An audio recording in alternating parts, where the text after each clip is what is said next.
right. Michael Prindiville, CEO of Dignitas, here with the man, the myth, the legend, Robin, Fifflaren, Johansson. Welcome to Dig Facilities. Thank you. It's sweet. Happy to be here. Yes, yeah. So why don't you give me a little bit of background information as to like what are you doing here?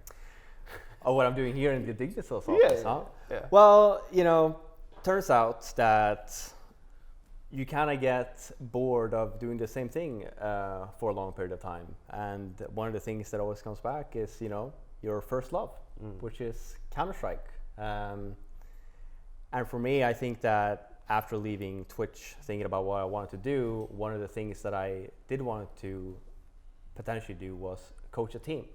I kind of feel like it's one of those areas that you're never really sure, you never really know what's gonna happen, and you never really know how good you will be. But it's a very interesting kind of route, I guess, because being a former player into doing talent work, taking a little bit of a break, but still keeping an eye on the scene, that's basically what I wanted to do. It's very exciting for me, and obviously what I'm doing here in the Dignitas facility, I think pretty much explained that at this point. You think about Freiburg, you call him up, do you tell him immediately, hey, I'm thinking about coaching a team and using you as like one of the base pieces? Yes, somewhat. I think that I had talked to him about me getting some offers, and we had initially talked about maybe it would be fun to try and do something together. And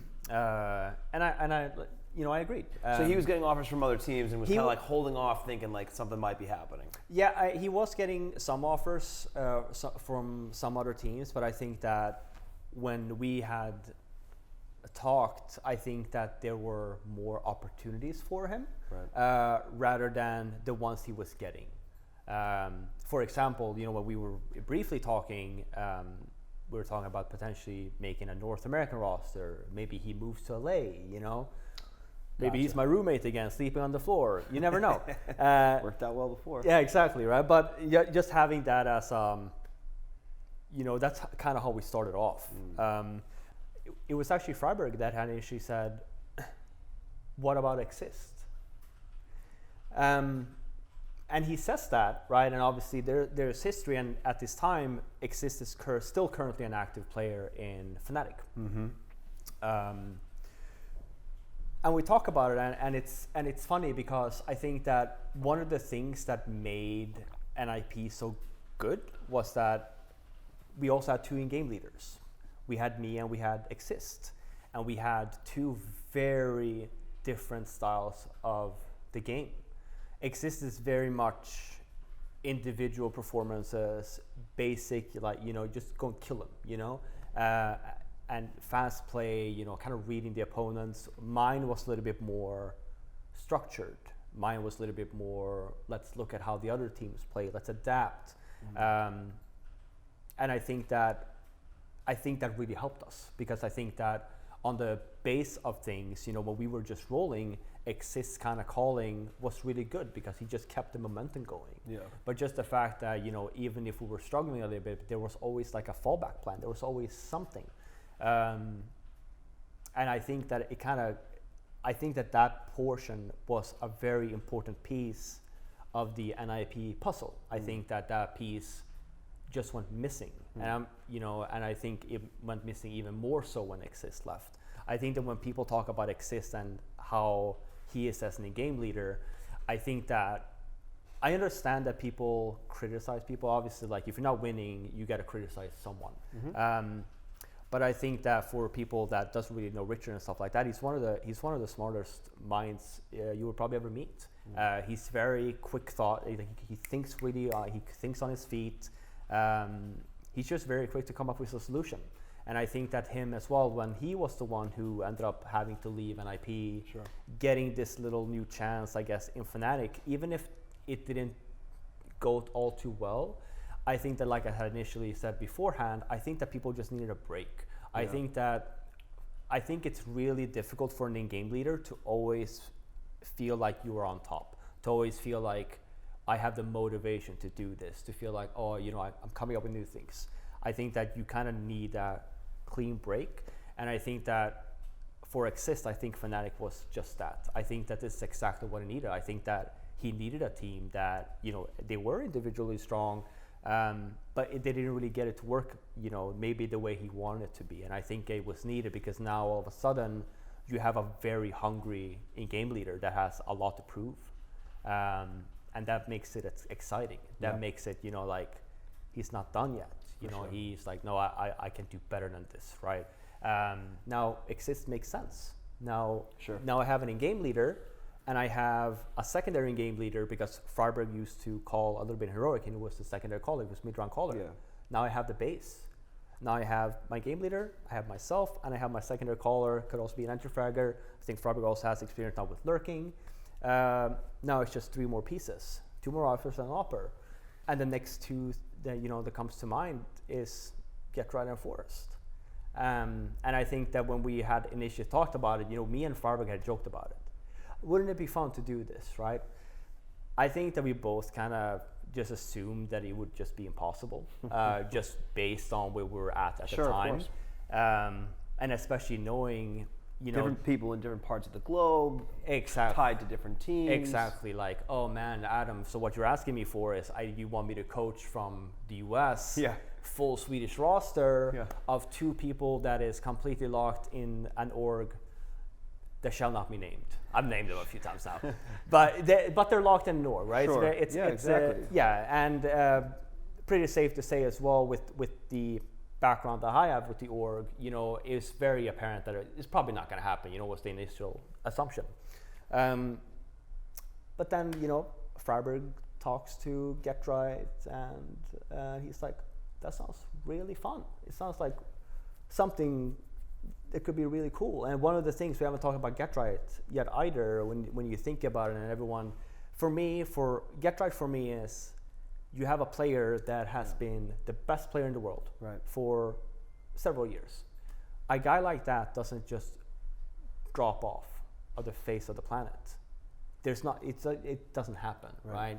And I think that he's also been in this weird, we mentioned like the whole thing of like needing a break, needing a clean start. I think for Get Right, change of venue, right? Exactly. And I think for Get Right, I think it's the opposite. I think that Get Right needs to come back to comfort. I think that Get Right needs to come back to just doing what he loves. I think Get Right is a very emotional player, and he plays a lot with his heart. And I think that if you kind of disrupt that, you're not getting the Get Right that you want to get. And I think that for him, I think it's been a problem for a while. And now I think it's just gone to a point in which he's kind of in the same mentality I was in at the end of my career when I was quitting, in the sense of everything I do, I second guess myself, or I just assume that I'm going to be talked about if I do that, right? And it's a bad mentality because now you're not playing your own game. Right. And I think that for a player like Get Right, when he was playing in NIP, the constant pressure, right, of needing to do that, either from the fans or whatever, to get to stay in the roster. Like, there's no stability. Right. You can't really ask a person to be like, and understand its competitiveness and whatever, and it's different between, hey, you're a pro and you need to perform, versus, hey, yes, you're a pro and you need to perform, but it's kind of with a gun at the back of your head, right? Yeah, exactly. Perform or die, basically. Exactly, and I think that's been Get Right's issue for 2 years. I think he needs just that fresh, the clean slate. I think that I don't think that Get Right's done. I think that Get Right has a lot more to give. He kind of gets both, best of both worlds, right? He gets the change of venue, so the clean slate, and then also to go back to comfort. The guys that he knows best in the world of Counter-Strike or CS. Exactly. And I think that once we get these pieces for him, I think that Get Right will be. I think he will show up again. Yeah. I think that he will definitely get that re-energizing kind of Get Right, the cheery one, the happy one, the guy you see that has really no fear, that's just very smart, and the thought process about the game. Sure. I think it will come back. I don't even think about it, I actually know it will. Yeah. Knowing Get Right, I think that him out of anyone actually wants this the most. I think that. Yeah, it's like he's got. my sense from just chatting with him is like he feels like there's another chapter to tell in this story, right? His story's not over. Yeah, exactly, and it's props on him, right? Because he did the opposite. You know, for someone else, maybe they would just be like, maybe they would just call it quits, right? And be like, oh, I've accomplished everything I need to accomplish. But I think that for a person like Getright, I think that he doesn't want to end the way he's at right now. You know, you have this interview with OJ Borg at IEM Katowice of like, oh, there's rumors you're quitting. It's like, no, like I'm not quitting. Like Getright is just like, I don't know how many times I'm telling you guys this. I'm not quitting. Yeah. You know, I'm hoping that, you know, again, this announcement will. Well, this should make that very clear. Yeah, he's not quitting. Getright is not quitting. He's definitely not quitting. He's definitely not quitting, and you know, it's just getting started. Absolutely, right. And don't get me wrong, we have work to do. If you look at, it, we definitely have work to do, right? But it's one of those things. It's not. I think that Getright will surprise a lot of people. Yeah. And then we talk about the last one then, and this is the last piece of the puzzle of, well, I feel like it's not the core five without Forrest. I think Forrest here is the piece that we kind of thought that we would just not get. Mm-hmm. I think that when we were initially talking about this, I think we were like, we need to think about two players, an opera and a rifler, just in case this with Forrest doesn't work out. But I think that Forrest, despite the age, it's just, I mean, this guy just keeps on impressing, man. You know, he had a bad showing at the major, he just had a kid. You can't really take away anything from that. But then to come back on the horse right away, you talk to him and be like, no, I mean, that was a crap tournament. I'm pissed, you know? I'm not pissed because like I had a bad tournament and I want to quit. I'm pissed because I think it was his all-time lowest tournament. You know, it's never really happens, right? And for him to be like, you see him now. We were watching the game a little bit today. I mean, he's just smoking folks. Dominant. You know what I mean? Like this guy is goddamn. I was gonna say he's old. You know, a little beard and stuff. He's not slowing down. You know, this guy, the way that he's playing it right now, and obviously it's always going to be depending on the player and the will. But this guy, the way he's playing, I mean, he could. But you were saying earlier today, he plays like he's 19 years old. Exactly, and exactly, and on top of that, and you ask him too, he can play until he's 40, right? So while you look at him and be like, they're so old. Yeah, here's the thing though, like age is just a number, right? You know, but I do agree in some sense of, I do agree we need someone new here. I agree that we need someone. That guy, you know, and I use Vitality as an example with Saiwu, right? And obviously you can't just we need a Saiwu. Yes, great. Everyone wants a Saiwu, but what I'm saying in the sense of, if you look at the players that they had, there's some experience there. You know, like they did it really smart. I really like the approach that Vitality took, and I kind of want to do the same thing. And I'm not saying we're gonna get at the fifth. And you know, we're gonna have Forrest playing pistol every round, and he's gonna drop weapons. I'm not saying that, but what I'm saying is that we have four really experienced players here. We are four people that can play almost any position on the maps. But we need one of the things that's always been missing here, and it was missing even when I was playing. It's an AWPer. Sure. And I think that this team, again, if you go back when they had Michael Lille, when they had Draken, when they had Alu, this team performed the best when they had an AWPer over and someone else. Mm-hmm. And I'm not saying anything bad about the other players. It's just more so like the team needs that to function. Mm-hmm. And I think that that's exactly now what we're going to be looking for. The whole process is so exciting. So thank you for taking the time right now and speaking with me, and looking forward to wrangling you into future conversations and telling the great story of Dig and CSGO once again. Yeah, and I know absolutely, and you know, again, thank you so much for Dignitas for willing to take the chance. You know, I think that for a lot of people, when you look at it, I get it, right? You see it, and there's probably better alternatives, but here's the thing, it's probably not. Michael, we're the best you got.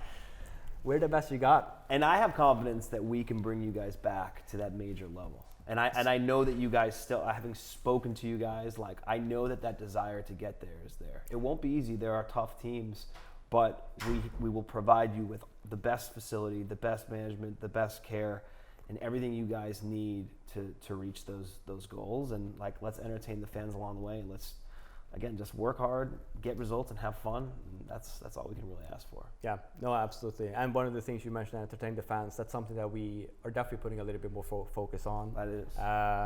by doing stuff like this. For sure. Definitely going to be doing more of that. More behind the scenes content. More behind the scenes content for sure.